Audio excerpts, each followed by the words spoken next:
ajaran-Mu dalam kami Tuhan, supaya perjalanan hidup kami terarah hanya kepadamu untuk mendapatkan keselamatan sempurna. Godaan-godaan banyak mengganggu kami, percobaan-percobaan memberatkan hidup, dan berbagai-bagai kesulitan di dalam dunia ini sudah sempat membuat banyak anak-anak-Mu tersesat di dalamnya. Tetapi malam ini Tuhan, kami datang kepadamu. Kami percaya firman-Mu yang dapat menolong kami. Sebab itu Tuhan, biarlah Engkau berkemurahan dalam kami. Untuk saat ini kami bisa mendengarkan firman-Mu dengan baik, untuk bisa mengerti, untuk bisa mengingat dan mendapatkan kekuatan di dalamnya, melawan segala pekerjaan yang jahat yang akan menenggelamkan kehidupan kami. Terima kasih Bapa, terima kasih. Terima kasih. Sebelum firman-Mu akan disampaikan, terlebih dahulu Tuhan, kami bersatu hati memanggil nama Engkau buat usirkan segala setan, segala roh jahat yang akan mengganggu kami, dan bersama-sama kami menyeru Engkau Tuhan, di dalam nama Tuhan Yesus Kristus, segala setan kami ikat, kami perintahkan kamu semua dalam nama Yesus pergi. Darah Yesus yang berkuasa, kuasai kami Tuhan, pikiran perasaan kami, hati kami pusatkan untuk menjadi satu perhatian untuk menampung firman-Mu ya Bapa. Dalam nama Yesus kami berdoa. Haleluya. Amin.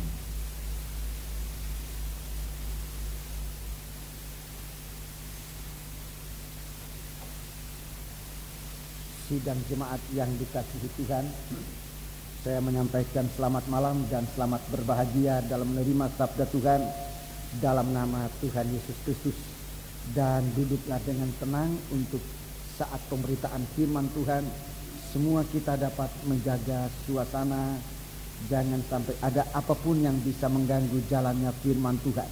Jadi kita mau jaga semua bersama-sama sekitar kita, agar apa-apa yang bisa mengganggu jalannya firman dapat disingkirkan, dan kita bisa dalam firman-Nya mengagungkan, muliakan nama Tuhan. Puji Tuhan.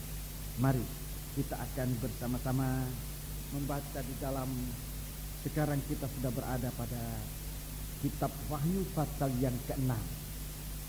Kitab Wahyu pasal yang ke-6. Saudara-saudaraku, dalam Alkitab, dalam Alkitab pasal ini berada dalam tanda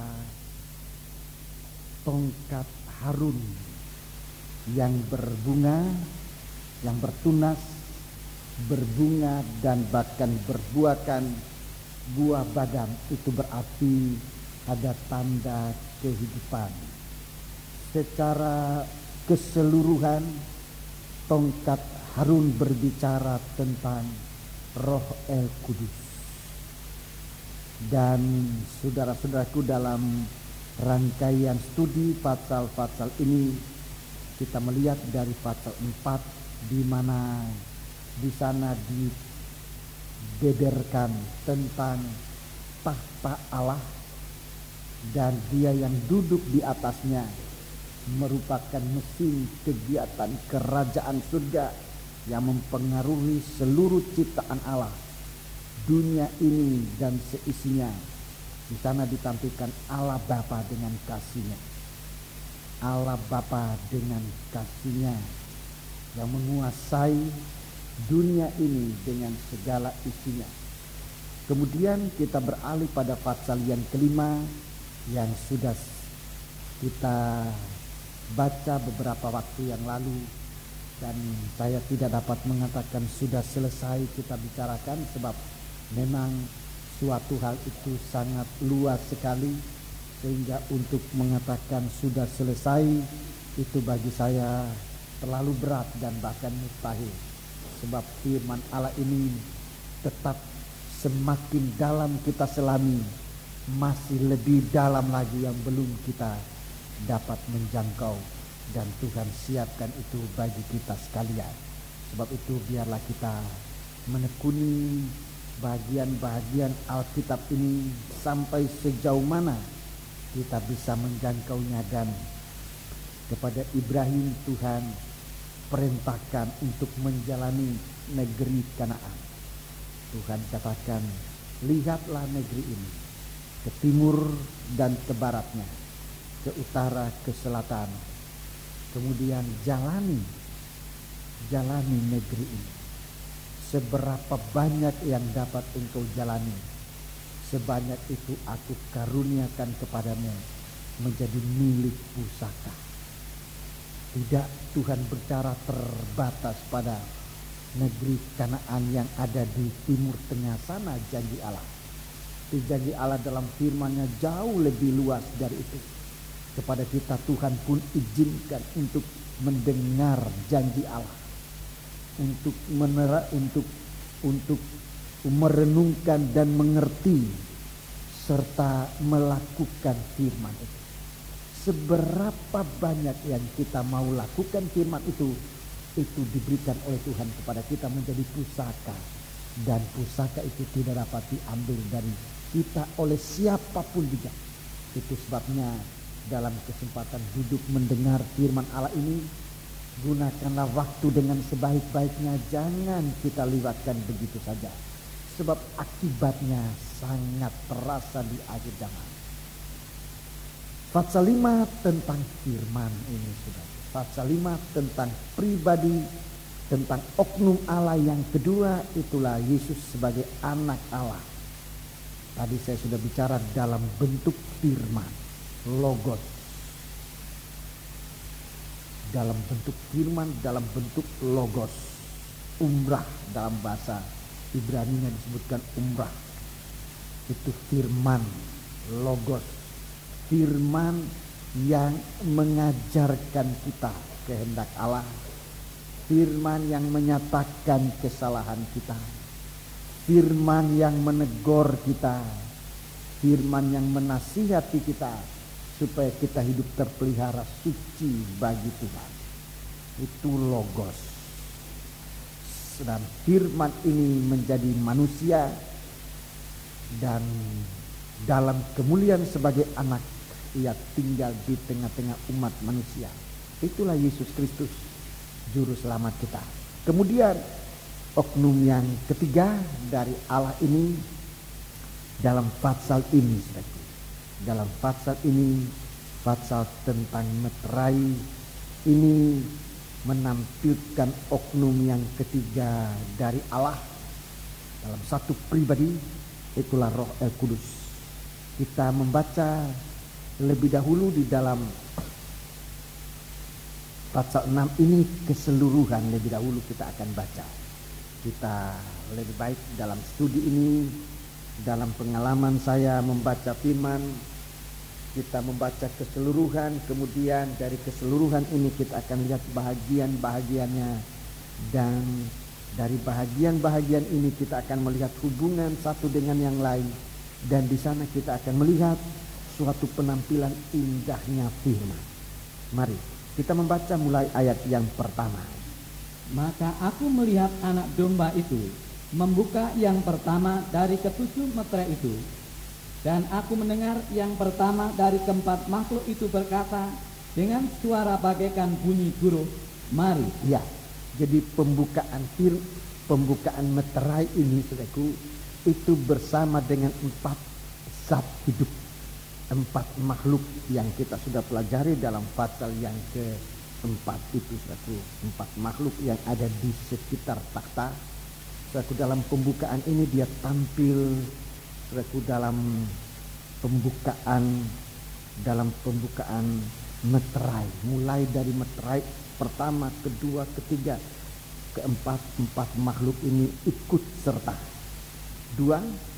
Dan aku melihat sesungguhnya ada seekor kuda putih, dan orang yang menungganginya memegang sebuah panah, dan kepadanya dikaruniakan sebuah mahkota. Lalu ia maju sebagai pemenang untuk merebut kemenangan. Ya, terus. Dan ketika anak domba membuka meterai yang kedua, aku mendengar makhluk yang kedua berkata, mari. Mari.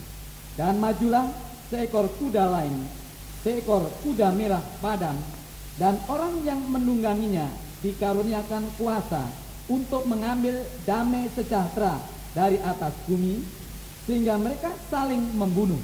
dan kepadanya dikaruniakan sebilah pedang yang besar. Terus, Dan ketika anak domba itu membuka meterai yang ketiga, aku mendengar makhluk yang ketiga berkata, "Mari." Dan aku melihat sesungguhnya ada seekor kuda hitam, dan orang yang menungganginya memegang sebuah timbangan di tangannya. Dan aku mendengar seperti ada suara di tengah-tengah keempat makhluk itu berkata, "Secupak gandum sedinar dan 3 cupak jelai sedinar. Tetapi janganlah rusakkan minyak dan anggur itu." iya, terus, Dan ketika anak domba itu membuka meterai yang keempat, aku mendengar suara makhluk yang keempat berkata, "Mari." Dan aku melihat sesungguhnya ada seekor kuda hijau kuning, dan orang yang menungganginya bernama Maut, dan kerajaan maut mengikutinya.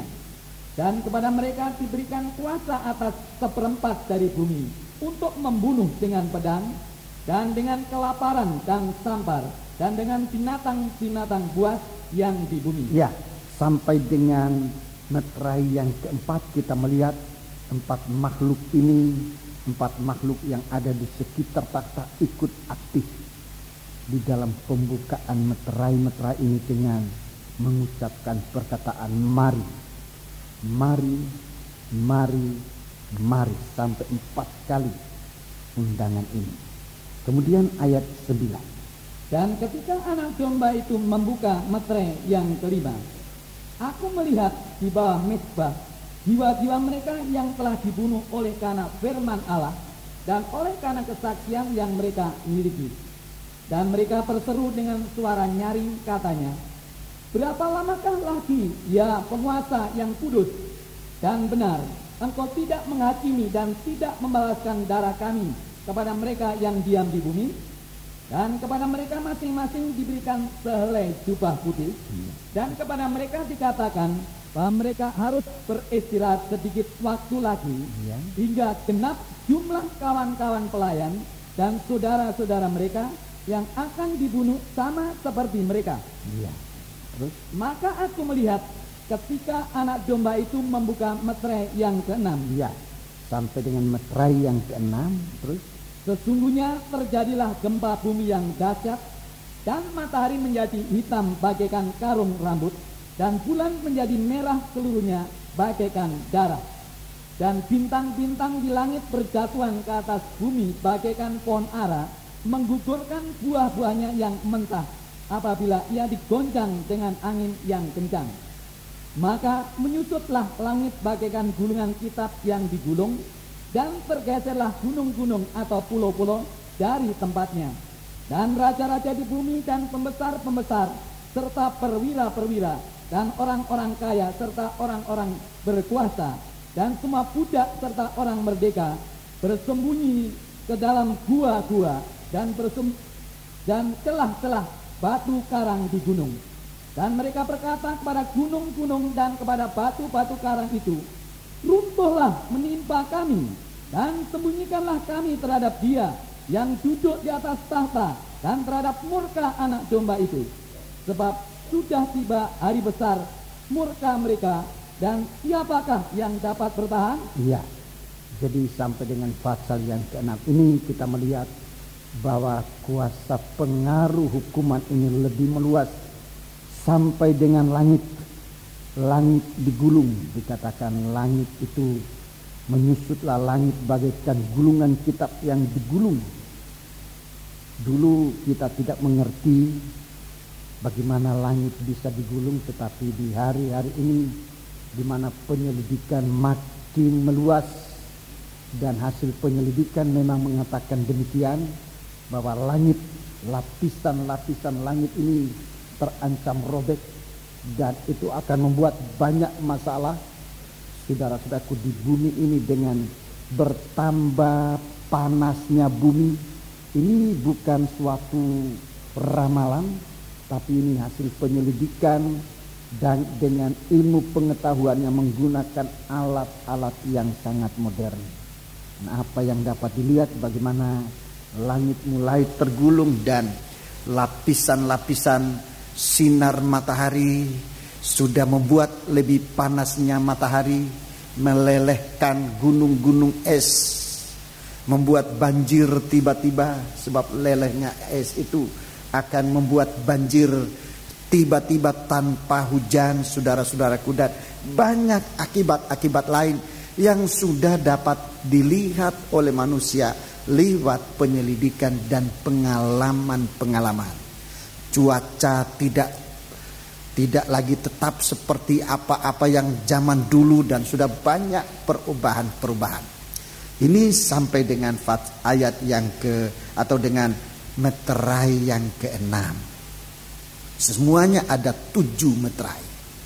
Jadi meterai pertama, kedua, ketiga, keempat, 4 makhluk turut aktif dalam penghakiman ini, dalam penghukuman ini.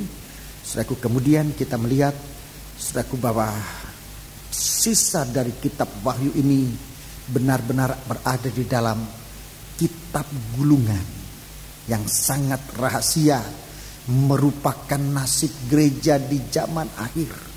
Nasibnya dunia berada dalam kitab gulungan ini. Saya dalam penyampaian firman, saya sebaiknya berterus terang kepada sidang jemaat. Semakin firman Allah ini dibukakan, rasanya semakin mahal firman, semakin sulit. Tidak sekedar pidato secara berurutan kita bisa sampaikan.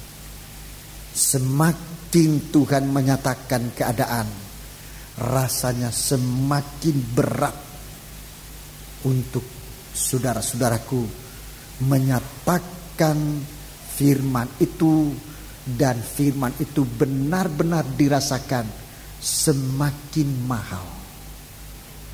Kita perlu berdoa supaya di saat mahalnya firman, kita adalah orang yang dipeliharakan oleh Tuhan. Ini yang kita doakan. Dan memang firman Allah ini akan menjadi mahal. Tapi biarlah kita berdoa supaya menghadapi hukuman yang akan jatuh di atas dunia ini, kita sebagai anak-anak Tuhan adalah orang yang dipelihara oleh Tuhan dengan firman-Nya. Sekarang kita melompat meterai yang ke-7. Jadi sudah kita lihat, saudaraku, sampai dengan pasal 6 ini meterai, 6 meterai sudah dibukakan. Kemudian saudara-saudaraku, dalam meterai yang ke-6 ini termasuk pasal 7, dan sekarang kita masuk pada meterai yang ke-7, pasal yang ke-8. Meterai yang ke-7, pasal yang ke-8. Kita lihat ayat 1 sampai dengan ayat 5. Kita hanya membaca lebih dahulu. Kita hanya membaca supaya saya tunjukkan bahwa dalam meterai ini, meterai dari kitab gulungan ini, di dalamnya terkandung seluruh nasib gereja Tuhan, nasibnya dunia ini di hari-hari akhir. Sekarang pasal 8 ayat yang pertama sampai dengan ayat yang ke-5. Dan ketika anak domba itu membuka meterai yang ke-7, maka sunyi senyaplah di surga, kira-kira setengah jam lamanya. Ya, ini meterai yang ke-7. Sunyi senyap di surga, kira-kira setengah jam lamanya.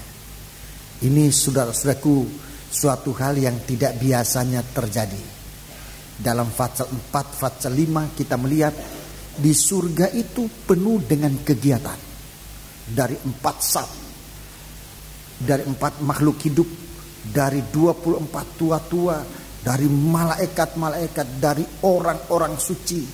Saudara-saudaraku, yang beribu-ribu laksa yang tidak terhitung jumlahnya, itu penuh dengan kegiatan. Tapi begitu meterai yang ke-7 dibukakan, sunyi senyap di surga. Mari kita melihat kegiatan apa ini. Ayat yang kedua. Lalu aku melihat ke-7 malaikat yang berdiri di hadapan Allah, dan kepada mereka diberikan 7 sangkakala. Jadi sebelum 7 sangkakala, dalam meterai yang ke-7 terjadi suatu keheningan yang sangat dahsyat. Diam setengah jam. Diam setengah jam. Kalau saja setengah jam itu setengah jamnya kita, itu sekitar 30 menit. Kita bisa akan melihat betapa cepatnya aktivitas yang akan terjadi, yang akan dikerjakan oleh 7 malaikat berikut dengan 7 sangkakala. Saudara-saudaraku, supaya kita tidak bisa lengah, semua bekerja dengan cepat. Jadi terbukanya meterai yang ke-7, tampilnya 7 sangkakala. Ini merupakan hukuman yang berikutnya. Jadi semua berada dalam kaitan. Meterai pertama 2, 3, 4, 5, 6. Meterai yang ke-7 terkandung segala kegiatan dari 7 sangkakala. Semoga saudara dapat mengikuti dengan saksama. Jadi ini ada kaitan. Di dalam meterai yang ke-7, saudara-saudaraku, tampilnya 7 sangkakala. Ayat 2, lalu aku melihat ke-7 malaikat yang berdiri di hadapan Allah, dan kepada mereka diberikan 7 sangkakala. 3. Maka datanglah seorang malaikat lain, dan ia pergi berdiri dekat mezbah dengan sebuah pedupaan emas. Mezbah di sini bukan mezbah korban bakaran, tolong, tetapi ini adalah mezbah dupa. Ini bicara doa dan penyembahan. Ini mezbah dupa, bicara tentang doa dan penyembahan. Di meterai yang ke-7, doa dan penyembahan itu ditampilkan, dan bersama dengan tampilnya ini juga 7 malaikat dengan 7 sangkakala. Ini semua mengandung arti nubuat, saudara-saudaraku, yang perlu didoakan. Yang tadi saya katakan, untuk menjelaskan ini semakin mahal rasanya firman Tuhan, sehingga kita perlu sungguh-sungguh. Tidak bisa kita main-main dalam ibadah kita hari-hari ini, sebab firman semakin mahal. Baca ayat 3. Sudah tadi ayat 3. Lanjut. Dan kepadanya diberikan banyak kemenyan untuk dipersembahkannya bersama-sama dengan doa semua orang kudus di atas mezbah emas di hadapan tahta itu. Jadi doa ini naik. Nanti doa ini akan begitu naik bagaikan asap. Bagaikan asap yang akan naik sampai di hadapan hadirat Tuhan. Ayat 4. Maka naiklah asap kemenyan bersama-sama dengan doa orang-orang kudus itu dari tangan malaikat itu di hadapan Allah. Lalu malaikat itu mengambil pedupaan itu, mengisinya dengan api dari mezbah dan melemparkannya ke bumi. Maka meledaklah bunyi guruh disertai halilintar dan gempa bumi. Jadi kita lihat suatu hal yang sangat kontras. Sangat kontras. Bagi orang-orang suci nanti akan ada ketenangan yang luar biasa. Bagaikan dalam ayat 1 disebutkan ada ketenangan, ada ketenangan setengah jam lamanya. Diam dalam ketenangan yang luar biasa. Sementara orang yang tidak berdoa, sementara orang yang tidak masuk dalam penyembahan, dia bersama dengan situasi bumi ini, itu terjadi suatu hal yang sangat kacau. Kita lihat digambarkan bagaikan meledaknya guruh, meledaknya halilintar, meledaknya gempa bumi. Ini kekacauan, kacau balau yang luar biasa. Jadi nanti saudaraku, golongan, semoga kita berada di situ. Itulah doa kita bersama, dan harusnya menjadi kerinduan kita hari-hari ini dalam mendengar firman Allah, supaya damai ini menjadi bahagian kita, untuk bisa meningkat sampai merasakan Kedamaian yang digambarkan dalam Fatsal 8 ayat 1 ini, pada meterai yang ke-7 saudara-saudaraku, kita berada dalam puncak ketenangan. Pengajaran yang saya terima dari senior kita, senior saya sebagai hamba Tuhan, mengatakan ini adalah suatu hubungan yang sangat suci antara gereja Tuhan dan Yesus Kristus sebagai kepala, mempelai laki-laki dan mempelai wanita. Saya belum akan terangkan sekarang mengenai ini, hanya saya sebutkan ini sementara orang yang berada di luar hubungan rohani yang sangat kuat dengan Tuhan itu akan berada dalam permainan gempa, permainan guruh. Ini permulaan guruh, bunyi yang membelah, disertai dengan membelah udara, disertai dengan sinar, dan itu akan menghasilkan satu bunyi yang keras. Kilat dan guruh ini akan bekerja bersama, menghasilkan satu bunyi yang keras sekali, di mana bumi pun akan disertai dengan guncangan yang hebat. Salah satu tanda dari akhir zaman adalah gempa bumi di mana-mana.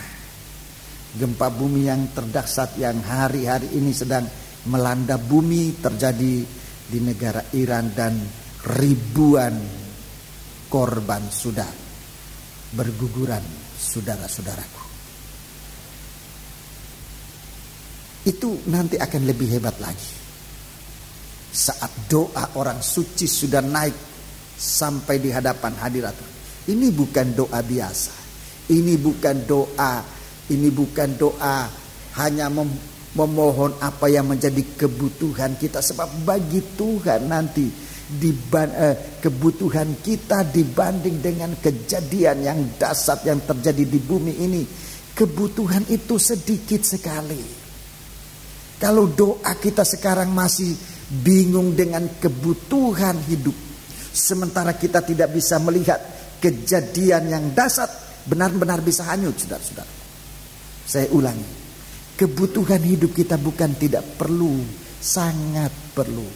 Tetapi dibanding dengan kejadian-kejadian hukuman Allah yang akan jatuh di atas bumi ini, di mana kita perlu terhindar dari itu, maka kebutuhan itu sangat kecil sekali. Sangat kecil sekali. Apa yang menjadi fokus dalam penyembahan kita adalah agar kita berada dalam ketenangan bersama Tuhan. Jadi guncangan yang terjadi ini masih akan terjadi. Bukan hanya bumi diguncangkan, tapi terutama masyarakat bumi ini. Mulai dari nikah, dalam rumah tangga, dalam masyarakat, dalam bangsa dan negara, antara negara dan negara, guncangan ini akan terjadi begitu dahsyat. Di saat itu kita melihat, kita akan sangat mengerti bahwa kebutuhan yang kita kejar di hari-hari ini tidak berarti apa-apa dibanding dengan nasibnya seseorang kalau dia berada dalam guncangan ini. Di sana kita akan melihat bahwa ketenangan bersama Tuhan sangat berarti. Jadi kita melihat sekarang, saudaraku, dalam Fatsal yang ke-8 ini, dalam Fatsal yang ke-8 sangkakala, Fatsal 8 sangkakala pertama, 2, 3, 4. Kemudian Fatsal yang ke-9 sangkakala yang ke-5, itu sampai dengan Fatsal yang ke-10, saudara-saudaraku. Sangkakala, ya, Fatsal yang ke-9 ini sangkakala yang ke-5, dan Fatsal 9 ayat 13 sangkakala yang ke-6. Sangkakala yang ke-6 kita lihat sudah harus memuncak. Pada Fatsal yang ke-11 doa itu sudah harus memuncak sampai pada ukuran. Doa sudah harus memuncak sampai pada ukuran. Jadi Fatsal sangkakala yang ke-6 itu firman Allah yang harusnya mengangkat doa kita sampai pada perobekan daging secara sempurna. Itu ukuran dari penyembahan. Dalam pasal yang ke-11, ini puncaknya dari penyembahan. Coba pasal 11 ayat yang pertama. Kemudian diberikanlah kepadaku sebatang bulu, seperti tongkat pengukur rupanya, dengan kata-kata yang berikut. Bangunlah dan ukurlah bait suci Allah dan mezbah dan mereka yang beribadah di dalamnya. 2. Tetapi kecualikan pelataran bait suci yang di sebelah luar. Janganlah engkau mengukurnya, karena ia telah diberikan kepada bangsa-bangsa lain, dan mereka akan menginjak-injak kota suci 42 bulan lamanya. 42 bulan lamanya, atau 3 tahun setengah. Jadi doa itu akan ditingkatkan. Doa itu akan ditingkatkan sampai kepada saudara-saudaraku, sampai kepada daging ini benar-benar tidak bersuara. Itu ukuran puncaknya doa. Itu di sini berada pada sangkakala yang ke-6, firman Allah yang tajam, yang kuat, saudara-saudaraku, yang dapat mengoperasi kita sehingga kita dapat dipisahkan dari nafsani dan yang rohani. Yang nafsani itu akan ditanggalkan dan kita memakai tubuh yang rohani. Haleluya, dalam doa ini. Dan bagi orang-orang yang tingkatan doa ini tidak memuncak, dia akan ketinggalan. Mari sekarang kita lihat sangkakala yang ke-7. Sangkakala yang ke-7. Sangkakala yang ke-7 ayat 15. Lalu malaikat yang ke-7 meniup sangkakalanya, dan terdengarlah suara-suara nyaring di dalam sorga, katanya, pemerintahan atas dunia dipegang oleh Tuhan kita, dan Dia yang diurapinya, dan Ia akan memerintah sebagai raja sampai selama-lamanya. Iya, ini sangkakala yang ke-7. Jadi meterai pertama 2, 3, 4, 5, 6. Meterai yang ke-7 berisi 7 sangkakala. Sangkakala 1, 2, 3, 4, 5, 6.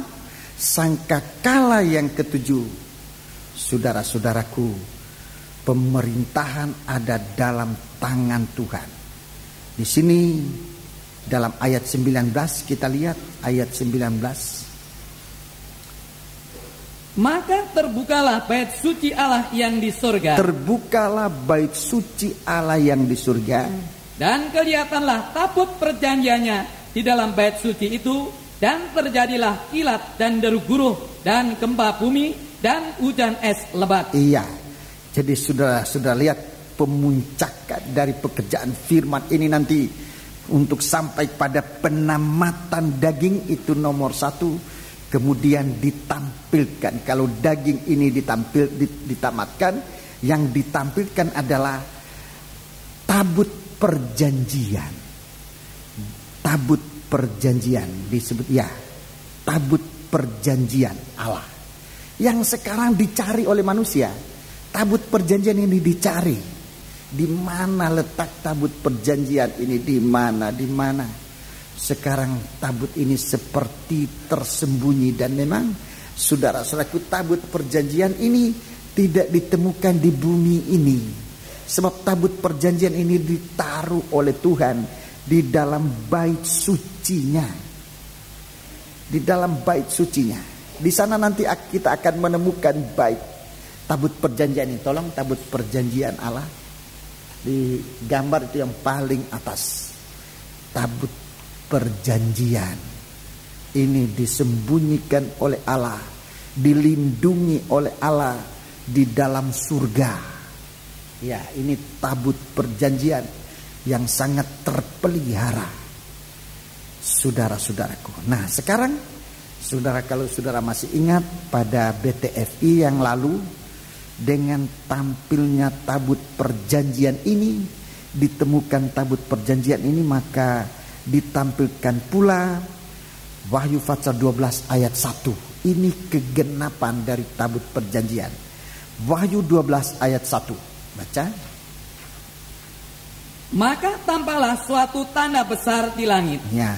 Seorang perempuan berselubungkan matahari dengan bulan di bawah kakinya dan sebuah mahkota dari 12 bintang di atas kepalanya. Iya, terima kasih. Jadi tampilnya tabut perjanjian itu juga tampilnya mempelai gereja akhir zaman ini. Saya sebut saja lebih baik dengan menyebut gereja akhir zaman ini. Gereja zaman akhir ini. Gereja yang disalut dengan matahari, bermahkota 12 bintang dan di bawah kakinya ada bulan. Jadi tabut perjanjian ini juga bicara tentang gereja akhir zaman yang nanti akan ditampilkan menjadi mempelai wanita Tuhan. Tetapi tampilnya ini nanti saudara-saudaraku kita melihat bahwa itu dalam suasana penyembahan yang memuncak, daging tidak bersuara. Ini meterai yang sangkakala yang ketujuh. Sangkakala yang ketujuh. Mari, jadi kalau kita lihat di bagian rohani, sangkakala yang ketujuh ini tampil begitu indah, saudara-saudara. Dengan adanya tabut perjanjian dan tampilnya gereja Tuhan dalam suasana kemuliaannya, maka kita melihat bersama ini saudaraku dalam Wahyu pasal yang ke-15. Saudara nanti kita akan dibimbing pada pasal-pasal ini, pasal 13, pasal 14. Kita sampai pada pasal yang ke-15. Ini di bahagian lain. Di bahagian lain. Coba kita membaca ayat pasal 5 ayat 1. Pasal 15 ayat 1. Dan aku melihat suatu tanda lain di langit, Ya. besar dan ajaib. Iya, ini jadi masih dalam dalam sangkakala yang ketujuh terjadi ini. Kemudian selain dari tanda bahwa anak manusia, bahwa seorang wanita ditampilkan dengan bersalut dengan matahari, bermahkota 12 bintang dan di bawah kakinya ada bulan, ada tanda lain di langit. Ini Wahyu 12 ayat 1 adalah tanda lain yang besar. Ini ada tanda lain lagi. Apa ini tanda lain lagi? Juga besar dan ajaib. 7 malaikat dengan 7 malapetaka terakhir. Ya. Karena dengan itu berakhirlah murka Allah. Iya. Jadi ditampilkan ditangkis sangkakala yang ketujuh, di dalamnya berisi saudara-saudaraku 7 malaikat dengan 7 bokor mengakhiri murka Allah yang besar. Saudara ingat waktu terjadi baptisan air oleh Yohanes Pembaptis. Waktu baptisan air oleh Yohanes Pembaptis di Kali Yordan, dia menunjuk soal ini. Waktu dia lihat orang Saduki ahli Taurat datang untuk minta dibaptiskan, Nabi Yohanes Pembaptis mengatakan, siapa mengajar kamu melarikan dirimu dari murka Allah yang akan datang itu? Dari murka Allah. Taruh tanda pasal 15 ini saya akan ajak lebih dahulu saudara melihat apa-apa yang terjadi di bumi ini, saudaraku. Itu sangat-sangat berakibat besar dalam kehidupan masa depan kita, hari kemudian kita. Matius pasal yang ketiga. Matius pasal yang ketiga ayat yang ke-7. Supaya saudara lihat saudaraku, apa pengertian tentang atau hubungan baptisan air ini sekarang ini, saudara. Bahwa baptisan air itu bukan bukan sesuatu yang tidak perlu atau yang harus diringankan atau apalagi harus ditiadakan. Itu sangat penting, menyangkut masa depan kita yang tidak mungkin kita kembali lagi. Tidak mungkin kembali lagi. Di saat itu keadaan sudah demikian, tidak mungkin kembali lagi. Tidak ada waktu untuk baru kembali mau dibaptiskan, baru kembali mau Bible study, baru kembali mau melayani Tuhan. Sudah tidak ada waktu. Saudara-saudara, waktu yang Tuhan berikan kita sekarang harus dipakai. Coba ayat yang ke-7. Tetapi waktu ia melihat banyak orang Farisi. Iya, di sini ganti dengan Yohanes Pembaptis. Tetapi waktu Yohanes Pembaptis melihat banyak orang Farisi, iya, dan orang Saduki datang untuk dibaptis, iya, berkatalah ia kepada mereka, Hei kamu keturunan ular biludat. Orang Farisi bukan tidak tahu firman. Orang Farisi adalah orang tahu firman tetapi tidak hidup di dalam firman itu. Ini gambaran kekristenan, tetapi tidak hidup dalam suasana, dalam rohaninya orang Kristen. Disebut oleh Nabi Yohanes Pembaptis, kamu ular beludak. Orang Kristen tapi tidak lahir baru. Ini keturunan ular beludak. Sama seperti orang Yahudi yang jadi Farisi itu, saudaraku, oleh Nabi Yohanes Pembaptis dia katakan, hei kamu orang benih ular beludak, turunan ular beludak. Kemudian orang Saduki ini memang orang yang tidak percaya Tuhan. Ini juga keturunan ular beludak. Coba dengar. Siapakah yang mengatakan kepada kamu bahwa kamu dapat melarikan diri dari murka yang akan datang? Ya, siapa yang mengatakan kepada kamu bahwa kamu dapat melarikan diri dari murka yang akan datang? Saudara-saudaraku, pernah saya mengajarkan kepada saudara-saudaraku bahwa sebenarnya baptisan air itu permulaan doa kita untuk taat dan dengar-dengaran kepada Tuhan. Baptisan air bagian dari doa penyembahan. Untuk apa? Untuk lari dari murka Allah yang akan datang. Itulah murka yang disebut di dalam Wahyu pasal 15 ayat 1. Coba baca Wahyu pasal 15 ayat 1. Sekarang kita lihat di sini. Nabi Yohanes sudah lihat. Ayat 1. Dan aku melihat suatu tanda lain di langit, besar dan ajaib, ya. 7 malaikat dengan 7 malapetaka terakhir, ya. Karena dengan itu berakhirlah murka Allah. Ya, 7 malaikat dengan 7 malapetaka terakhir.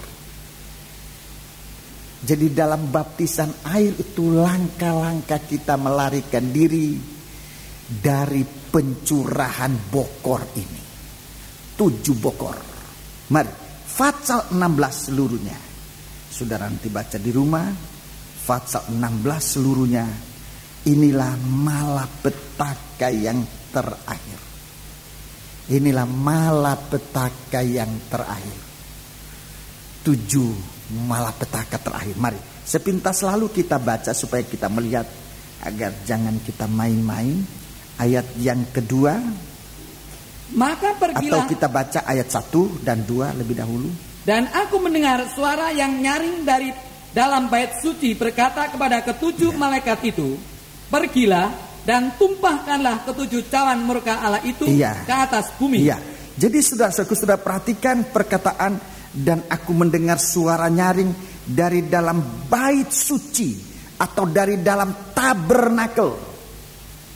Sejak kitab Bilangan pasal 1, saudara-saudaraku, Allah berbicara dari dalam tabernakel, dari dalam bait Allah.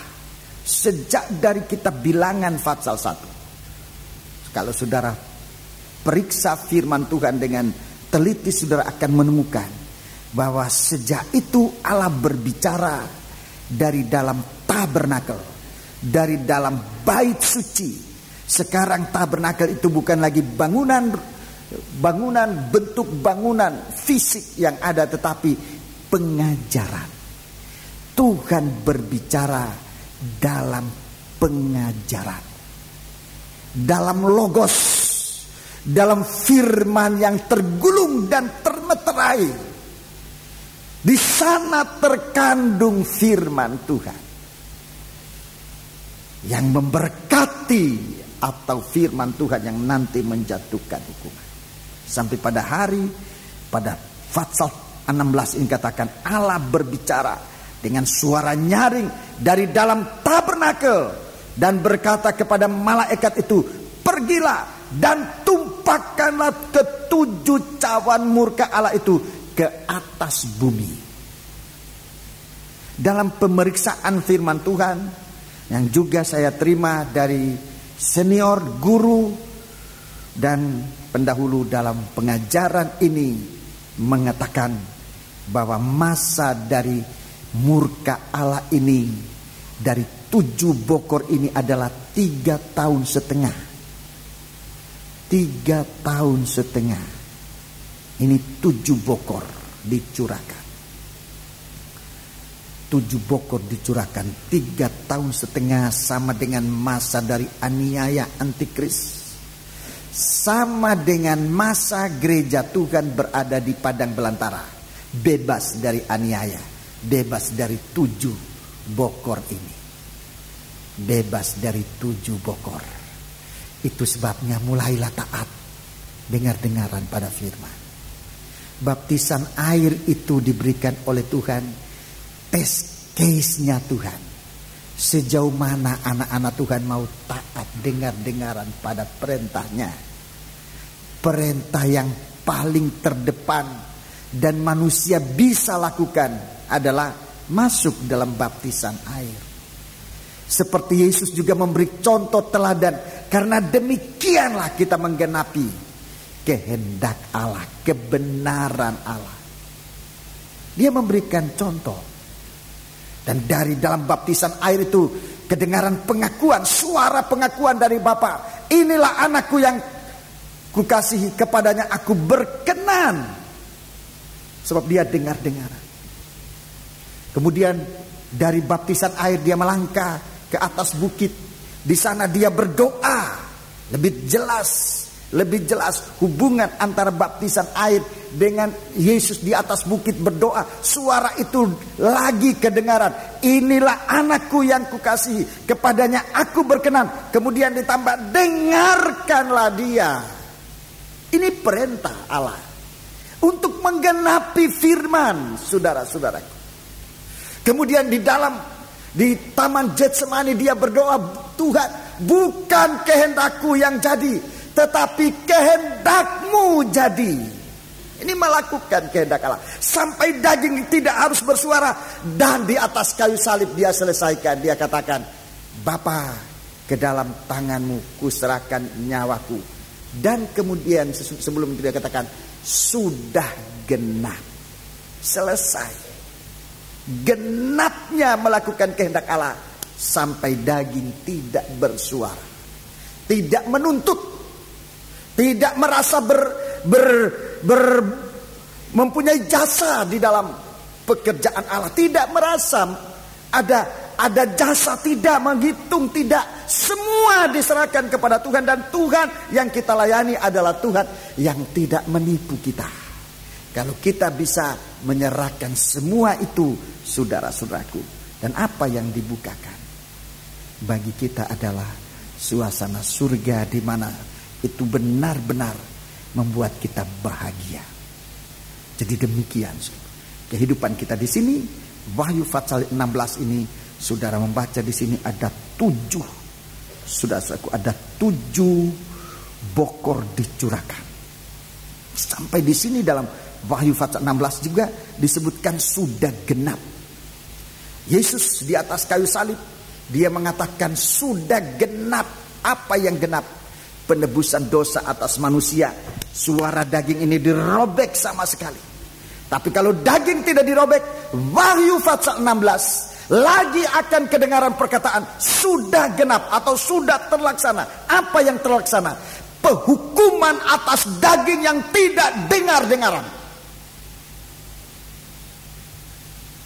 Tuhan akan memperhitungkan tabiat daging yang tidak dengar-dengaran, tabiat daging yang menipu kita selama ini. Tuhan akan adakan suatu perhitungan dengan 7 bokor ini. Saudara, dengan 7 bokor ini Tuhan akan mengadakan perhitungan buat daging sampai nanti disebutkan sudah genap. Coba kita baca ayat yang ke-17. Ayat yang ke-17. Dan malaikat yang ke-7 menumpahkan cawanya ke angkasa. Dan dari dalam bait suci kedengaranlah suara yang nyaring dari tahta itu, katanya, sudah terlaksana. Sudah terlaksana. Sudah terlaksana. Sudah genap. Apa yang genap? Penghukuman atas daging yang tidak dengar-dengaran. Jadi daging yang dengar-dengaran, saudaraku, mulai dari dia dengar-dengaran pada perintah Allah baptisan air yang saudara-saudaraku, Nabi Yohanes mengatakan itu mengadakan suatu keubahan dari batu menjadi anak Ibrahim. Dari batu dirubah menjadi anak Ibrahim. Itu orang dengar-dengaran. Batu itu kehidupan manusia keras hati. Dirubah oleh Tuhan di saat di sekitar sungai Yordan dalam baptisan. Nabi Yohanes Pembaptis mengatakan Allah berkuasa merubah batu-batu ini menjadi anak-anak Ibrahim. Ibrahim adalah orang yang percaya, orang yang dengar-dengaran kepada Tuhan. Anak-anak Ibrahim adalah orang-orang yang tadinya tidak dengar-dengaran. Allah berkuasa merubah. Kalau kita menggunakan kesempatan baptisan air dengan sungguh-sungguh, yang dirubah, saudaraku, Rasul Petrus katakan bukan membasuh kotornya jasmani kita, 1 Petrus pasal 3, tetapi supaya hati nurani kita ini dirubah oleh Tuhan. Hati nurani yang keras, seperti orang Israel. Tuhan katakan kamu bangsa yang keras tengkuk, bangsa yang tegar hati. Nah, kita bangsa kafir pun dirubah menjadi anak-anak Ibrahim, menjadi anak-anak Tuhan. Itu dalam Injil Matius pasal yang ketiga, ya. Dalam Injil Matius pasal yang ketiga, saya lebih baik tunjukkan itu, saudaraku, supaya ya kita rekan-rekan hamba Tuhan berjaga dalam hal ini. Dalam melayani Tuhan kita mempunyai tugas, saudara-saudaraku. Matius pasal 3 ayat 9. Ayat 9.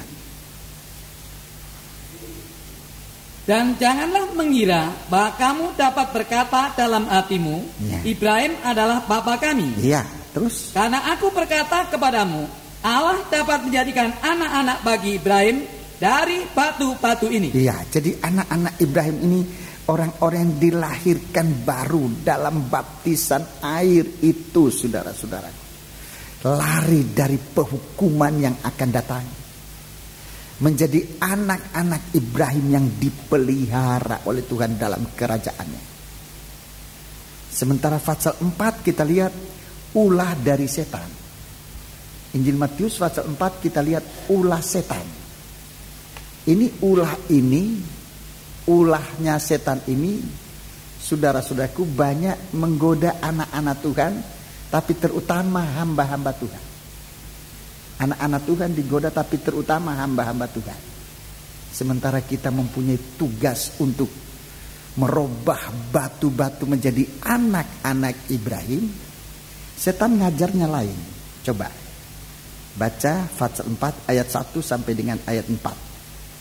Maka Yesus dibawa oleh Roh ke padang gurun untuk dicobai iblis. Untuk dicobai iblis.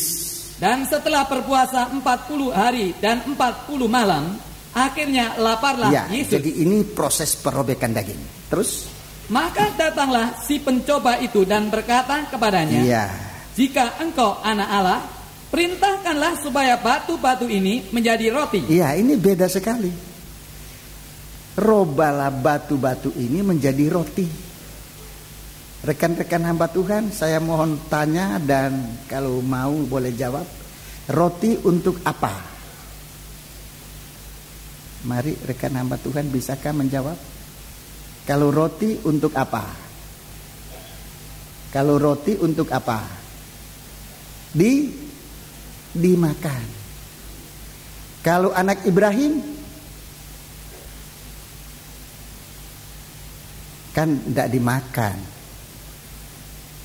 Tapi yang kita lakukan adalah mencari jiwa-jiwa, bukan jadi anak Ibrahim, supaya jadi roti untuk memenuhi kebutuhan hidup kita sehari-hari.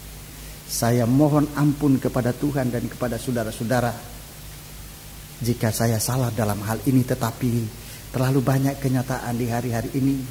Kita hamba-hamba Tuhan mencari batu supaya jadi roti. Orang-orang untuk menjadi anggota, lalu dapatlah kita memenuhi kebutuhan kita dari sekian banyak anggota-anggota ini. Dan itu membuat banyak perselisihan, rebut-rebutan anggota dan sebagainya.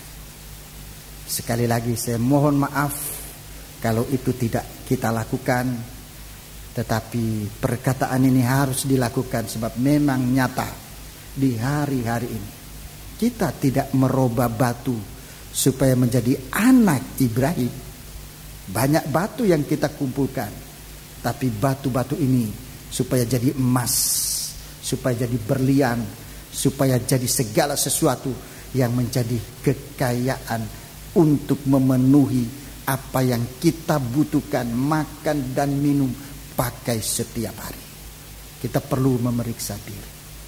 Sementara apa yang dibutuhkan oleh batu-batu ini supaya dirubah menjadi anak Ibrahim, soal kebutuhan hidup kita Tuhan pelihara. Itu saya sangat percaya sebab saya alami. Soal kehidupan kita Tuhan akan pelihara. Bahkan saya pernah mengatakan, kalau kita tidak dipelihara oleh Tuhan dengan secara biasa, memberikan kita apa yang harus dimakan, apa yang harus diminum, apa yang harus dipakai, Tuhan bisa memelihara kita dengan caranya yang luar biasa, yang tidak dipikirkan oleh manusia. Tapi kita sebagai hamba Tuhan, seperti apa yang dilakukan oleh Yohanes Pembaptis ini, saudara. Dia mencari batu-batu ini untuk dirubah menjadi anak Ibrahim, lari dari penghukuman, dari murka Allah yang dahsyat yang akan datang itu. Wahyu pasal 16. Buat apa kita berkumpul sekian banyak ini, tetapi kita nanti akan menjadi mangsa dari antikris.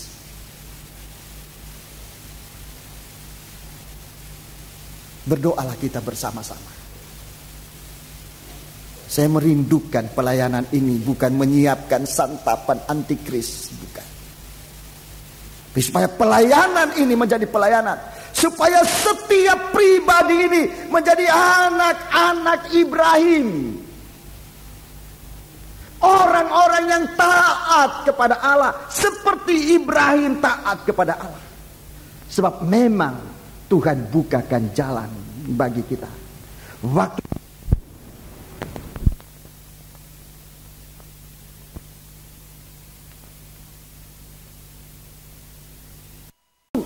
di sana dia katakan supaya dari benih ini orang-orang kafir akan menerima berkat Ibrahim. Waktu Musa lahir, saudara ingat, waktu Musa lahir dia dibuang di sungai, di negeri Mesir, di sungai Nil, saudaraku, dan orang kafir menemukan dia. Orang kafir menemukan dia. Itulah anak dari Firaun menemukan dia, dan waktu dia membuka peti itu, dia lihat seorang bayi, dan bayi itu dia menangis. Kemudian apa kata putri Firaun? Ini pasti anak orang Ibrani. Ini pasti anak Ibrahim, dan dia tidak membunuh, dia terima, saudaraku. Dia jadikan dia miliknya. Haleluya. bangsa kafir diberi kesempatan untuk menerima berkat Ibrahim. Kita diberi oleh Tuhan sekarang kesempatan untuk menerima berkat Ibrahim. Saudara percaya? Mulai dari baptisan air, test case-nya kita, sejauh mana kita dengar-dengaran kepada Tuhan. Saudara, tapi daging yang tidak dengar-dengaran, Wahyu pasal 16, di sana dia dihukum sampai begitu dahsyatnya. Sementara orang yang dengar-dengaran, coba mari kita baca orang yang dengar-dengaran. Wahyu pasal yang ke-21. Wahyu pasal yang ke-21. Kita lihat orang yang dengar-dengaran ini. Ayat 5. Ayat yang kelima. Ia yang duduk di atas tahta itu berkata, Ya. Lihatlah, aku menjadikan segala sesuatu baru. Aku menjadikan segala sesuatu baru. Lihatlah, aku menjadikan segala sesuatu baru.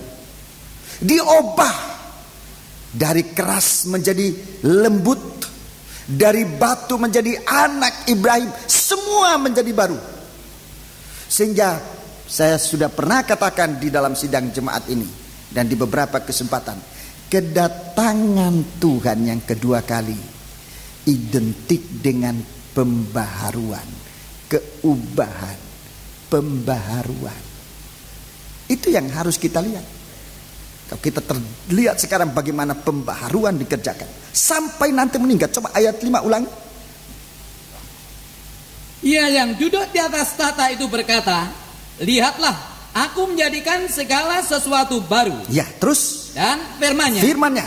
Tuliskanlah, karena segala perkataan ini adalah tepat dan benar. Tepat dan benar. Firman-Nya ayat 6. Firman-Nya lagi kepadaku. Firman-Nya lagi. Semuanya telah terjadi. Semuanya telah terjadi atau sudah genap. Aku adalah Alfa dan Omega, yang awal dan yang akhir. Orang yang haus akan kuberi minum dengan cuma-cuma dari mata air kehidupan. Siapa ini? Inilah anak-anak Ibrahim, dipelihara oleh Tuhan. Jadi 3 kali perkataan sudah genap, ya. Dalam Alkitab disebutkan 3 kali perkataan sudah genap atau sudah terlaksana. Pertama kali di atas bukit Golgota. Pertama kali di atas bukit Golgota. Perkataan ini diserukan oleh Tuhan. Sudah genap. Pekerjaan penebusan dosa dikerjakan oleh Tuhan untuk memungkinkan umat manusia yang percaya menjadi bisa masuk dalam perobekan daging. Sebab dosanya diampuni. Tidak ada dosa lagi yang ketinggalan. Semua digenapi oleh Tuhan di atas Gunung Golgota, di atas kayu salib. Sekarang bagi orang yang percaya, begitu ia mendengar dan percaya kepada firman Tuhan, langkah-langkah selanjutnya, setiap langkah ia mengikut Tuhan. Setelah ia sampai di atas kayu salib, dia kepada anak domba Allah yang tersembelih, setiap langkah berikutnya adalah langkah pembaharuan. Saudara-saudara, kalau kita sampai kepada Kristus yang sudah tersembelih, yang sudah tersalib, kalau kita sudah mendengar suara jaminan bahwa segala sesuatu sudah digenapkan oleh anak domba ini, saudara-saudaraku, dan dia membuka rahasia kehidupan selanjutnya, dengarkan, setiap langkah kita adalah langkah pembaharuan. Setiap langkah pengikutan kita kepada Tuhan adalah langkah-langkah pembaharuan. Pengalaman hidup kita kepada Tuhan, mengikut Tuhan, melayani Tuhan, beribadah, melayani Tuhan, ada banyak pengalaman-pengalaman. Kalau pengalaman itu bersama anak domba yang sudah tersembelih, jadikan pengalaman itu seharga kebaharuan hidup. Dan itu nanti akan diakumulasikan, akan dijumlahkan untuk menjadi sama sekali, seluruhnya sudah genap. Segala pembaharuan, segala sesuatu sudah dijadikan baru. dan kita masuk dalam kerajaan Allah. Ini langkah-langkah kita mengikut Tuhan sampai kepada Dia yang nanti akan menampakkan diri bagaikan gembala agung, pemelihara jiwa kita. Jadikan setiap langkah, setiap pengalaman kita mengikut Tuhan adalah langkah-langkah pembaharuan. Dalam melayani Tuhan banyak pengalaman. Lain kali pengalaman kita sengsara, lain kali pengalaman kita berkat, lain kali begitulah pengalaman itu naik turun bagaikan, saudaraku, kita bagaikan alunan lagu yang disebutkan dalam Wahyu 14, itu nyanyian baru. Mengikut Tuhan itu bagaikan suatu lagu nyanyian baru yang tidak bisa dipelajari, hanya bisa dinyanyikan oleh orang itu sendiri. Itu artinya pengalaman hidup kita masing-masing ikut Tuhan. Itu kalau kita buat grafiknya, itu seperti suatu naik turunnya getaran udara yang menghasilkan suara yang merdu, nyanyian baru. Setiap orang punya getaran sendiri, tidak bisa dipelajari. Setiap orang punya getaran sendiri. Dan itu akan melahirkan satu nyanyian baru. Di dalam Mazmur terutama, suatu nyanyian baru ini selalu disebut. Nyanyian baru, nyanyian. Apa itu nyanyian baru? Setiap pengalaman naik turunnya itu bagaikan suara, lagu suara yang menghasilkan suatu bunyi yang merdu. Sudah genap pertama di atas gunung Golgota, segala dosa dihapuskan. Dosa yang ketinggalan adalah ini, dosa tidak percaya. Ini dosa. Begitu Yesus di atas kayu salib, segala dosa diampuni, kecuali dosa tidak percaya. Apa ini dosa tidak percaya? Sudah dengar jangan mencuri lagi. Ini tidak percaya namanya. Itu harus mempertanggungjawabkan dosa tidak percaya itu. Sudah dikatakan jangan berzina lagi. Ini dosa yang harus dipertanggungjawabkan. Sekarang ini ada pengajaran sekali diampuni tetap diampuni. Dia tidak membaca keseluruhan fatsal dari Alkitab.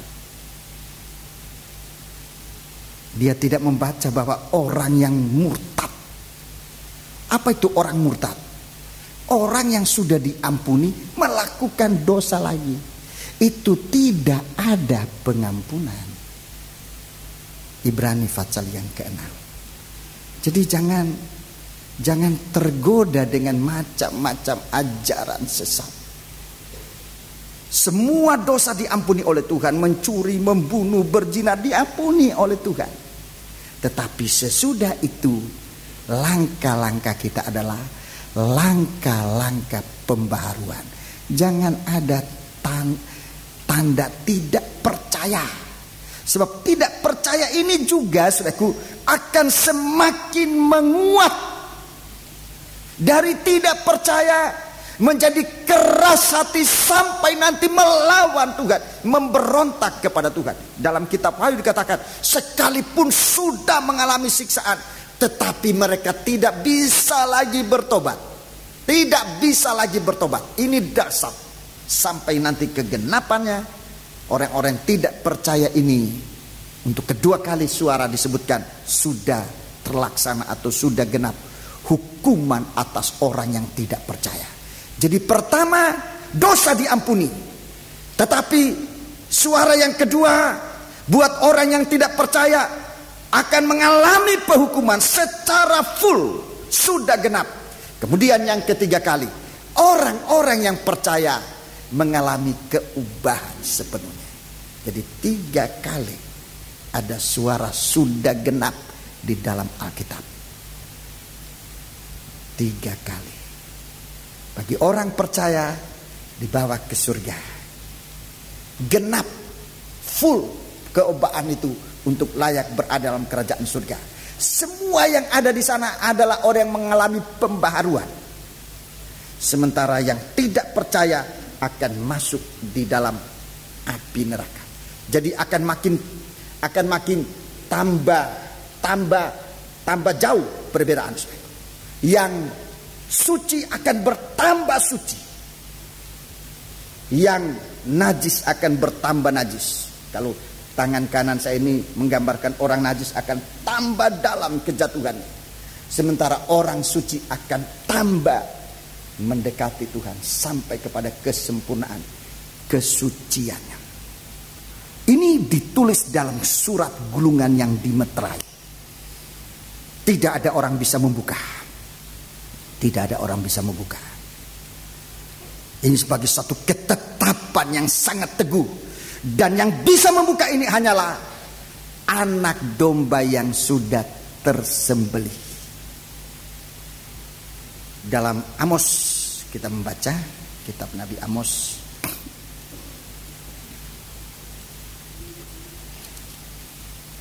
Amos pasal yang ketiga. Amos pasal yang ketiga.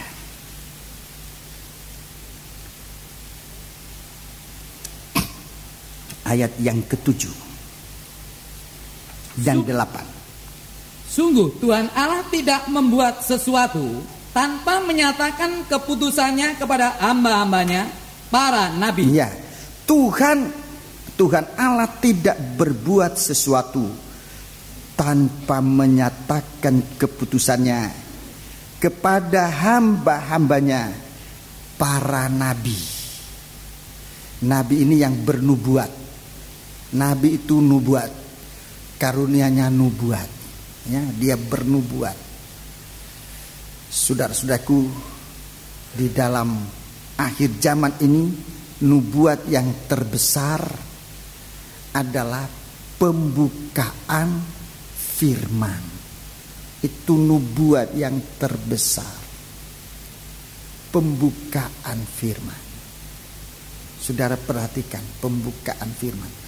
Allah tidak melakukan segala sesuatu sebelum ia menyatakan keputusannya kepada para hamba-hambanya, para nabi.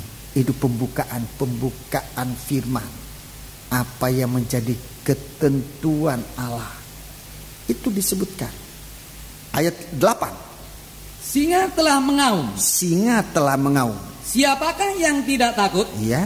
Tuhan Allah telah berfirman, siapakah yang tidak bernubuat? Siapakah yang tidak bernubuat? Hosea 5 ayat yang ke-8, ke-14.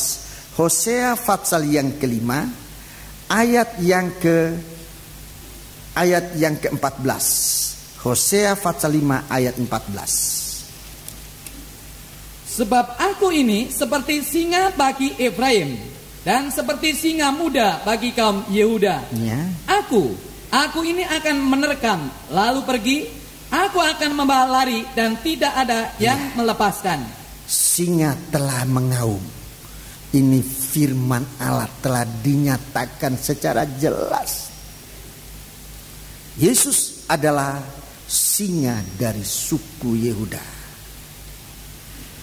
Singa sudah mengaum. Aku ini seperti singa bagi Efraim dan seperti singa muda bagi kaum Yehuda. Aku ini akan menerkam lalu pergi. Aku akan membawa lari dan tidak ada yang melepaskannya. Kalau Tuhan sudah berfirman, sudah perhatikan. Tuhan sudah berfirman, perhatikan. Jangan tidak memperhatikan firman. Dalam Amos ini, singa telah mengaum.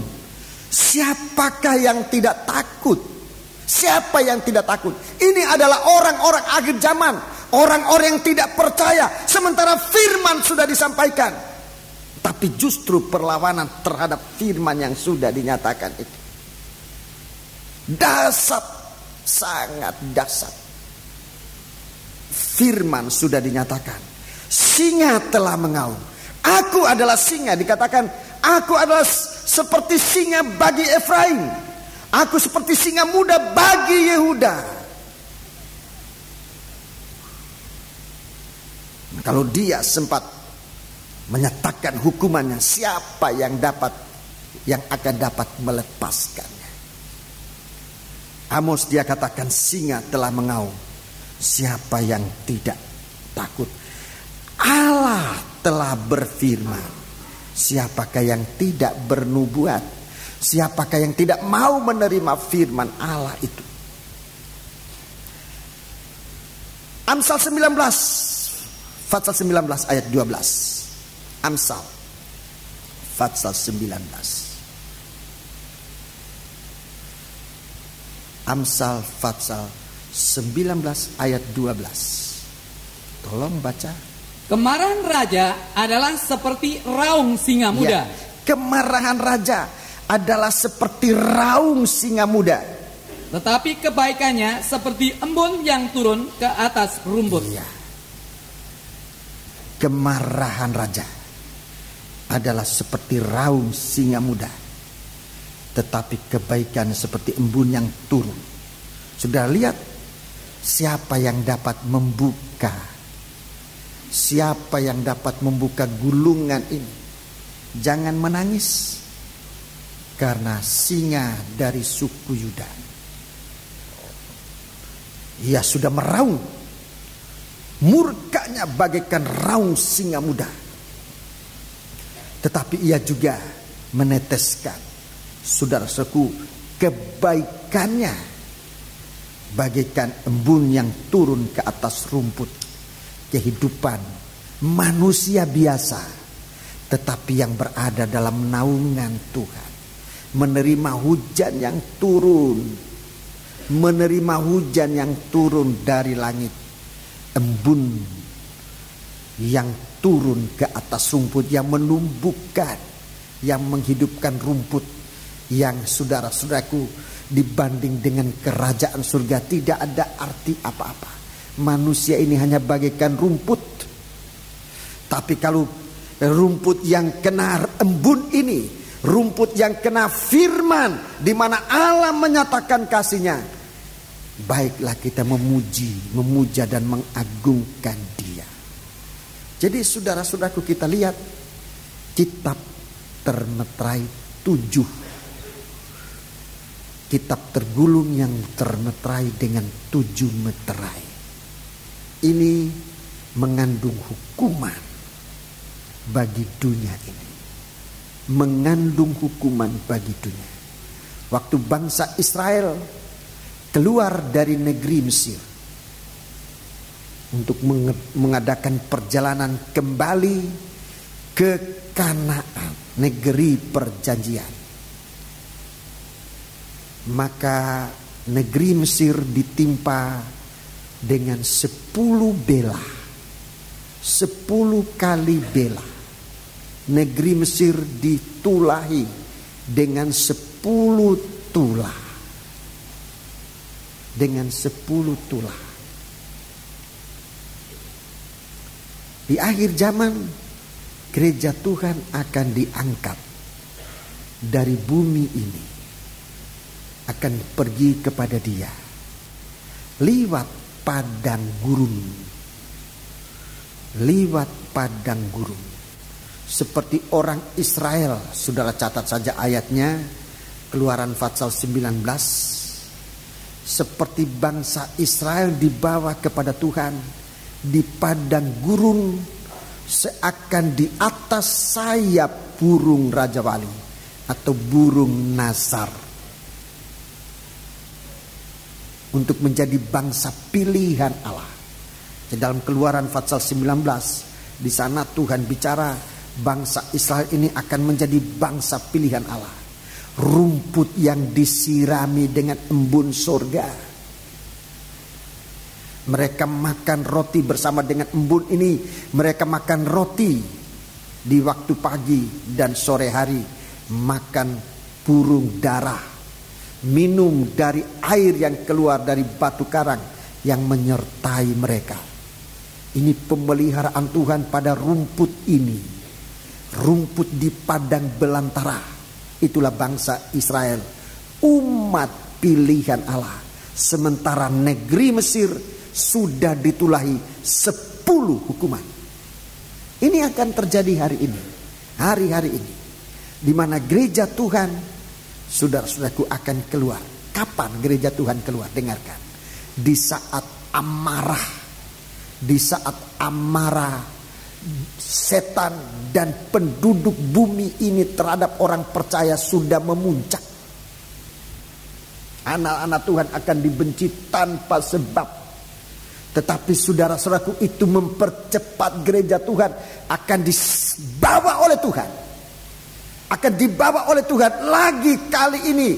Dalam Wahyu 12 ayat 14. Bukan dengan kendaraan apa-apa, tetapi sudah masing-masing dengan sayap burung nasar. Akan dibawa oleh Tuhan kepada pribadinya juga lewat padang belantara. Di padang belantara selama 3,5 tahun. Di sana gereja Tuhan terpelihara. Tapi dia mempunyai sayap. Sayap burung nasar. Apa itu sayap burung nasar?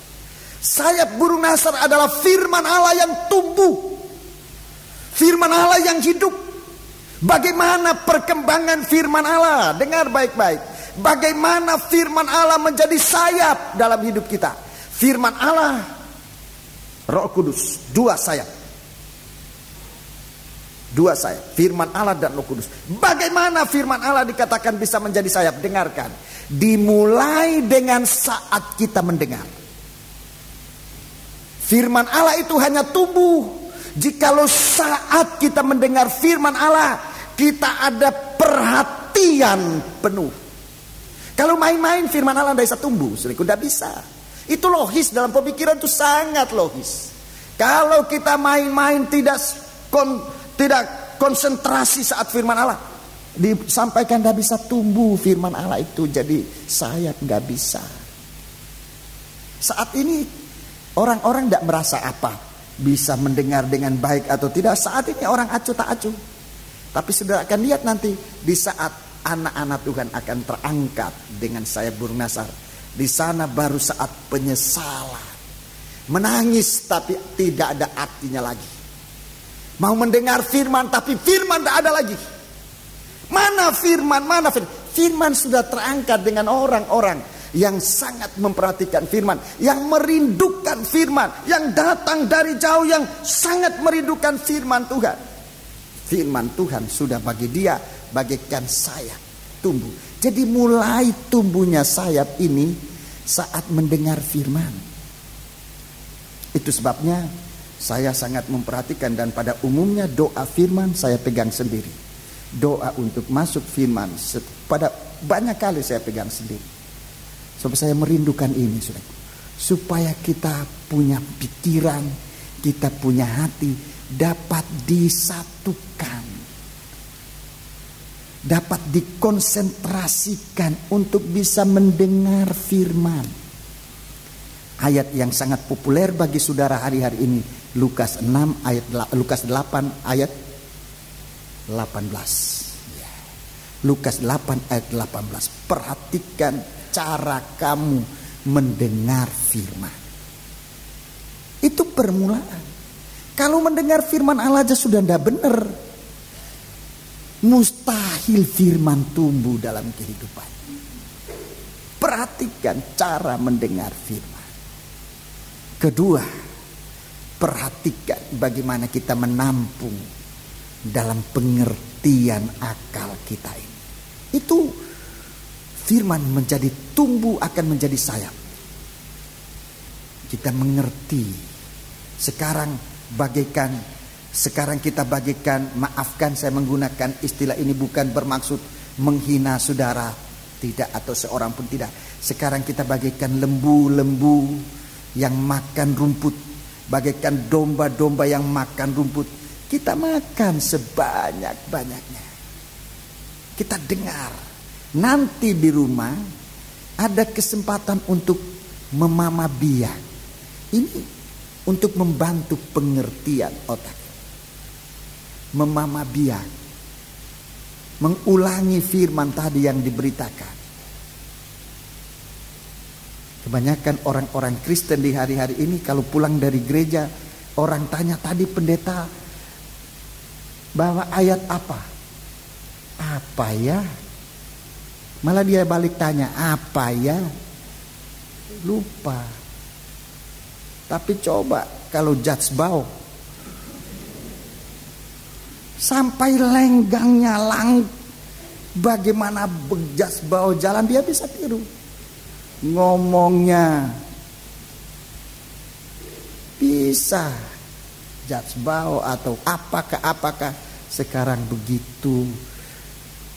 Orang Indonesia ini terbuai dengan film-film semacam ini, sangat terbuai. Bisa ingat, tapi firman itu berbahaya. Itu berbahaya. Saya ingin saudara memamabiak firman. Ada yang memang demikian, nggak usah sampai di rumah, di mobil, di dalam perjalanan itu ngomong firman. Itu apa? Untuk tubuh. Firman itu akan tumbuh jadi sayap. Di satu waktu apa yang saudara ulang-ulang itu saudara akan lihat itu jadi sayap burung nasar yang nanti akan membawa kita lebih dahulu ke padang belantara, jauh dari mata ular, jauh dari setan, untuk kemudian nanti akan masuk ke Kanaan Semar. Di bumi ini dengarkan, di saat gereja Tuhan dibawa masuk, sebelumnya bumi ini akan mengalami 3 kali 7 hukuman. Itu yang diceritakan oleh 7 meterai. 3 kali 7 hukuman. 7 hukuman pertama karena meterai, 7 meterai. 7 meterai, hukuman dengan cap Allah Roh El Kudus.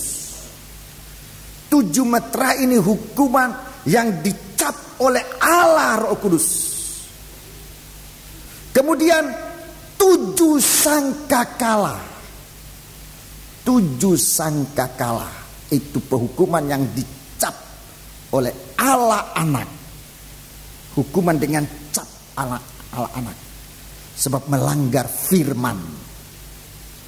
Anak Allah itu firman. Kemudian 7 sangkakala, 7 bokor. Itu yang terakhir, itu penghukuman dicap oleh Allah Bapa. Hidup tidak dalam kasih Tuhan, itu mengalami hukuman. Jadi bumi ini akan menerima 21 kali hukuman, 2 kali lipat lebih seperti hukuman yang jatuh atas Firaun dan orang Mesir. 2 kali lebih, 2 kali lebih. Dasar, saudara, sungguh dasar.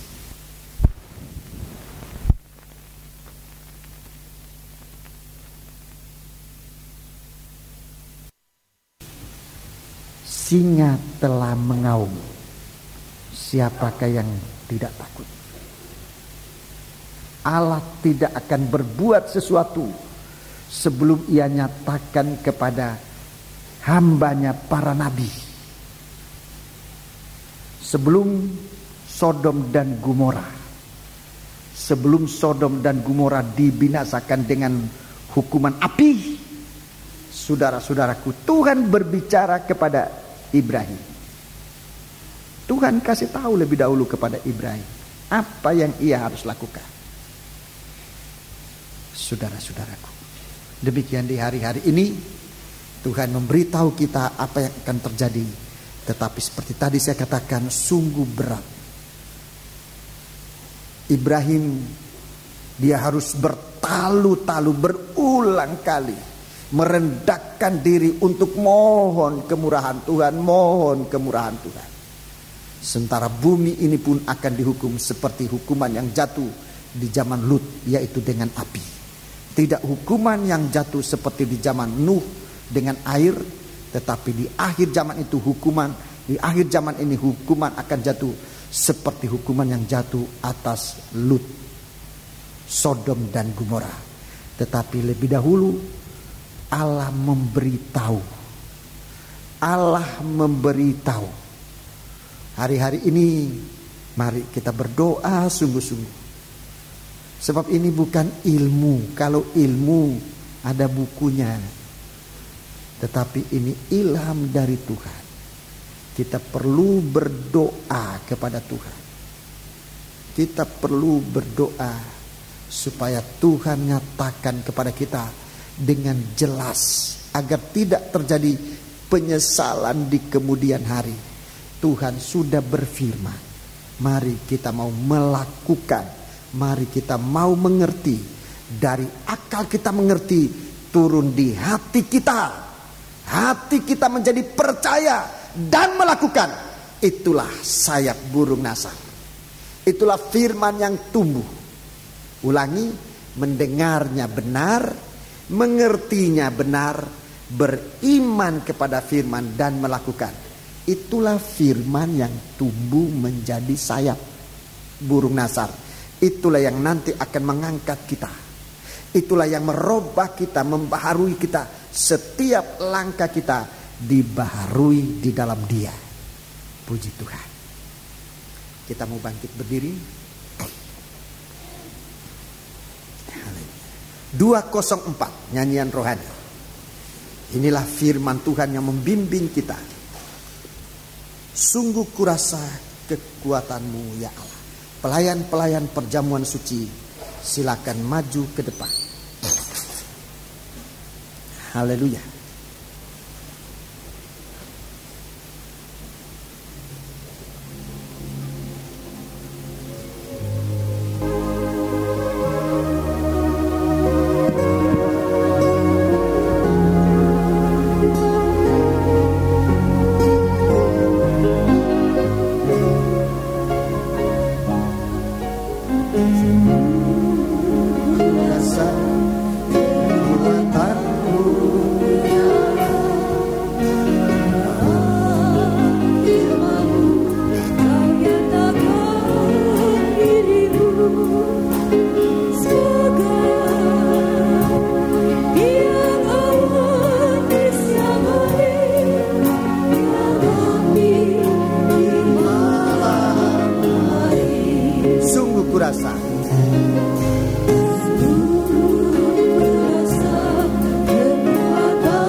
Ucapkan kata-katanya ini sebagai doa yang naik kepada Tuhan.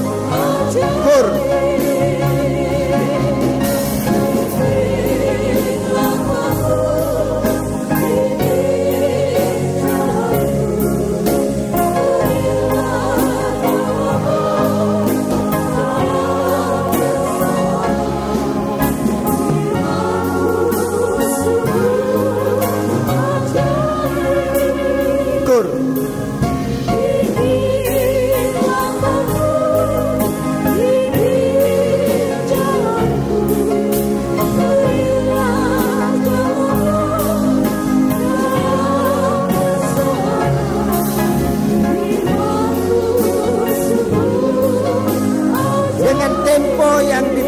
Kita angkat tangan kita kur.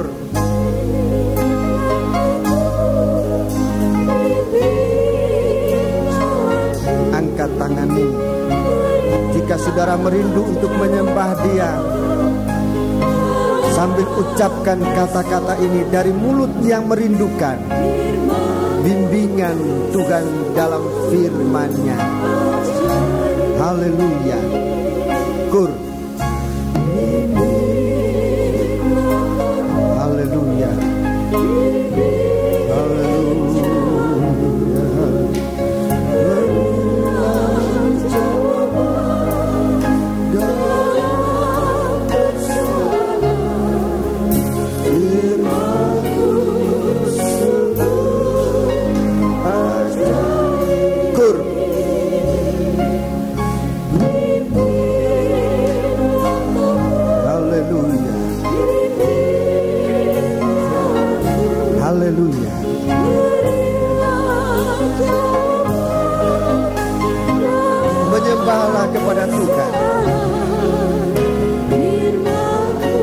sementara backing vokal melakukan kor ini, sidang jemaat masuk dalam penyembahan. Haleluya.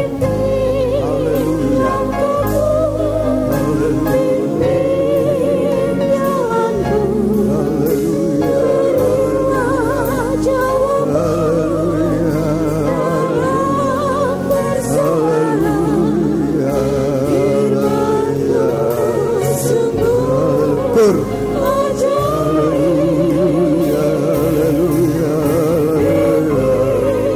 Bimbing langkah kami, pimpin jalan kami ke arah-Mu Tuhan. Amin. Haleluya, haleluya. Ini pengharapan kami Tuhan. Haleluya.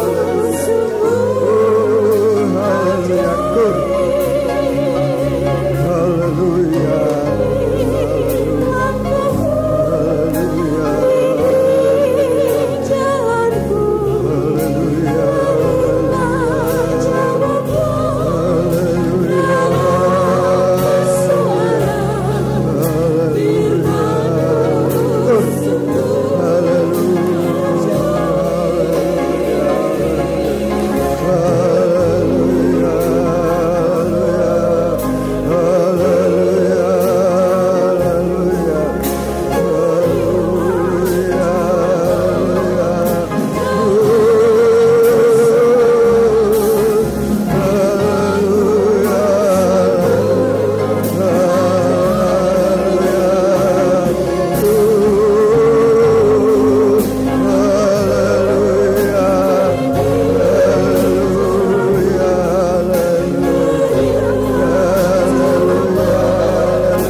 kasih Bapa, terima kasih Tuhan, terima kasih.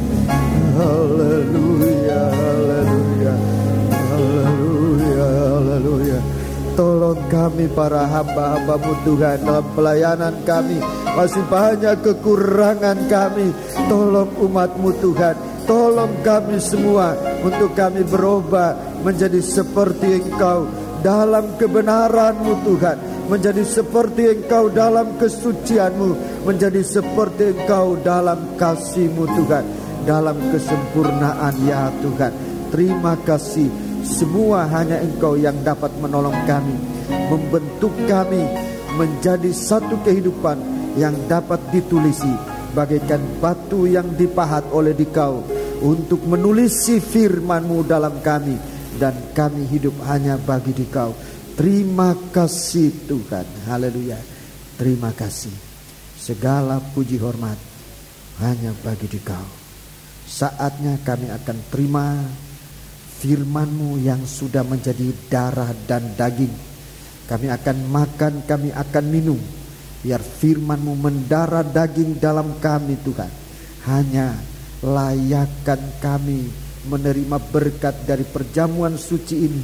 Ampuni salah dan dosa kami. Sekarang Tuhan, kami akan ulurkan tangan kami, mengambil tubuh dan darah-Mu. Berikan kami pengertian penuh akan perjamuan suci ini. Dan layakkanlah kami menerima berkat dari perjamuan suci ini yang akan kami terima Bapa, di dalam nama Tuhan Yesus Kristus. Haleluya. Amin. Sambil melakukan nyanyian ini, kita akan dilayani dengan perjamuan suci.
luar yang belum terlayani, tolong angkat tangan.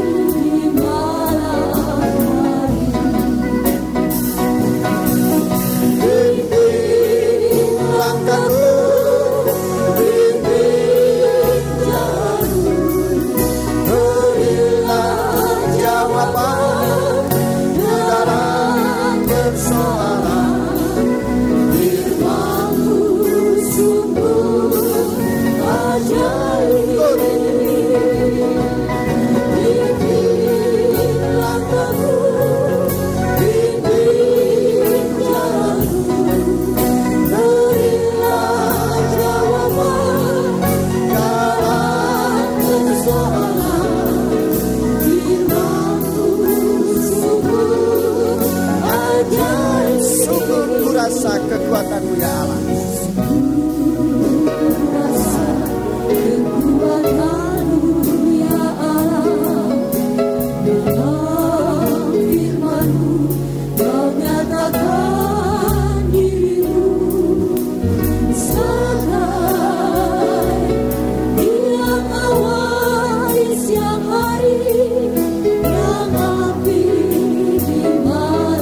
Sudah lengkap? Kita bangkit berdiri. Saudara-saudara yang ada di luar silakan masuk. Jangan berdiri di buka pintu. Terus masuk ke dalam. Dalam persoalan firman-Mu sungguh ajaib.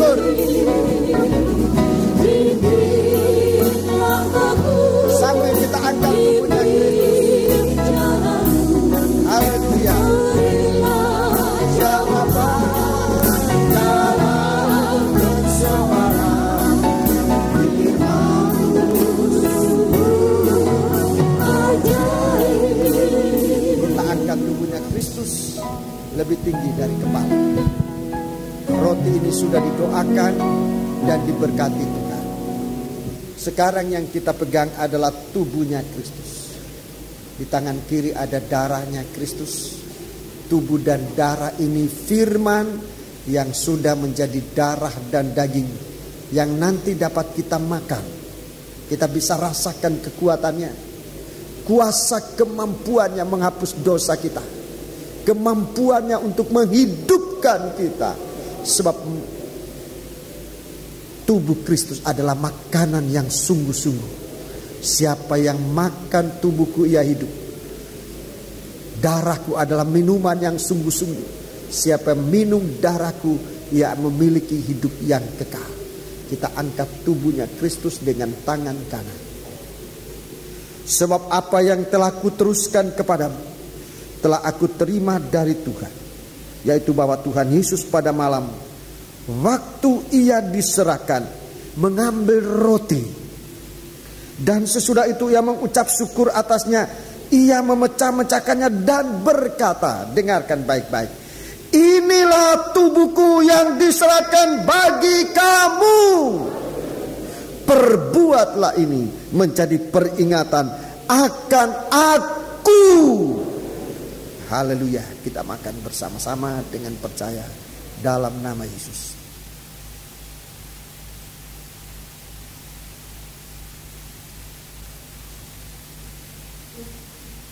Angkatlah cawan dengan tangan kanan. Haleluya. Lebih tinggi dari kepala kita.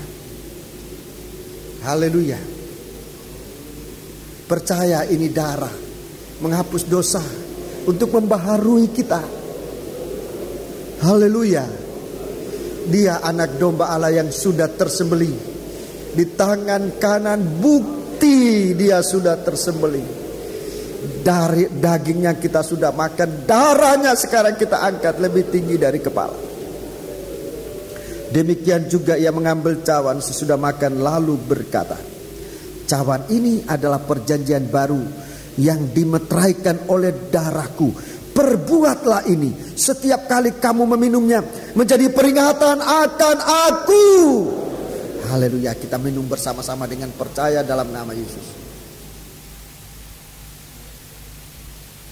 Saudara Pendeta Sandra tampil ke depan berdoa buat kita. Angkatlah tangan. Sebab setiap kali kamu makan roti ini dan minum dari cawan ini, kamu memberitakan kematian Tuhan sampai Ia datang. Haleluya. Kita menyembah Dia. Haleluya. Haleluya. Haleluya.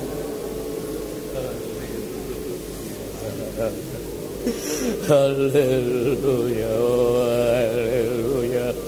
Haleluya. Haleluya. Haleluya.